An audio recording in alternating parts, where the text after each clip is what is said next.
এই মুহূর্তে দেশের প্রতিটি মানুষের হৃদয়ে নেমে এসেছে এক ভয়াবহ শোকের ছায়া। আজ দুপুর 1:19 রাজধানী ঢাকার উত্তরা এলাকায় ঘটে গেল এক নজিরবিহীন দুর্ঘটনা, যা স্তব্ধ করে দিয়েছে পুরো জাতিকে।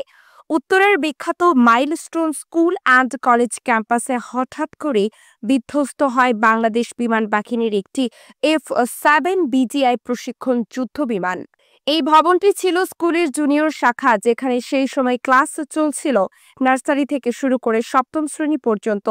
প্রত্যক্ষদর্শীরা জানিয়েছেন, মুহূর্তেই আকাশ থেকে ধেয়ে আসা যুদ্ধ বিমানটি ভবনের উপরের দিকে আঘাত হানে। আর তখন ভবনে অবস্থান করছিল অন্তত 100 থেকে 150 জন শিশু শিক্ষার্থী। বিমানটি উড্ডয়ন করে মাত্র 13 মিনিট আগে দুপুর 1:06 টেক অফের পর হঠাৎ ইঞ্জিনের যান্ত্রিক ত্রুটি দেখা দেয় বলে প্রাথমিকভাবে ধারণা করা হচ্ছে। হঠাৎ বিকট শব্দে পুরো ভবন কেঁপে ওঠে। শিশুরা আতঙ্কে চিৎকার করে, কেউ ছুটছে দরজার দিকে, কেউ আবার জানালা গলে ঝাঁপিয়ে পড়ছে নিচে।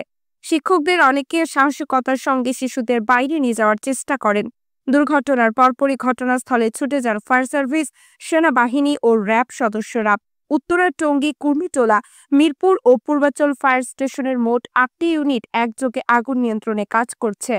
ভবনের ভেতর থেকে একে একে বাচ্চাদের বের করে আনা হয়, কেউ রক্তাক্ত, কেউ নিথর, কেউ আবার এখনো নিখোঁজ। চোখের সামনে সবকিছু ঘটে যেতে দেখে কান্নায় ভেঙে পড়েন অভিভাবকেরা। বাচ্চাদের খুঁজে পেতে স্কুল গেটের বাইরে জড়ো হন শত শত মা-বাবা।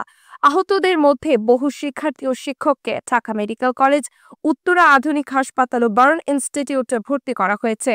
বার্ন ইনস্টিটিউটে ইতোমধ্যে 60 জনের বেশি আহত ভর্তি হয়েছেন। চিকিৎসকরা বলছেন, প্রতি মিনিটে অবস্থা খারাপ হচ্ছে। আমরা সব চেষ্টা করছি। আরও 10 থেকে 15 জনকে প্রাথমিক চিকিৎসা দিয়ে রেফার করা হয়েছে। ফায়ার সার্ভিস নিশ্চিত করেছে, এই মর্মান্তিক দুর্ঘটনায় অন্তত 2 জন নিহত হয়েছেন। তবে প্রত্যক্ষদর্শীরা বলছেন, ভেতরে আটকে থাকা অনেকে এখনও নিখোঁজ। এই দুর্ঘটনা শুধু একটি ভবনের উপর বিমান পড়ার ঘটনা নয়, এটি একটি পুরো প্রজন্মের ভয়, আতঙ্ক এবং প্রশ্নবোধক হয়ে দাঁড়িয়েছে। স্কুলের নিরাপত্তা কি নিশ্চিত? বিমান প্রশিক্ষণের সময় এমন জনবহুল এলাকায় উড্ডয়ন কতটা নিরাপদ? এই মুহূর্তে সোশ্যাল মিডিয়ায় ছড়িয়ে পড়েছে বহু ভিডিও, যেখানে দেখা যাচ্ছে ধোঁয়ায় ছেয়ে গেছে আকাশ, ভাঙা ক্লাসরুমে পড়ে আছে ছোট ছোট জুতা, ব্যাগ, রঙিন পানির বোতল।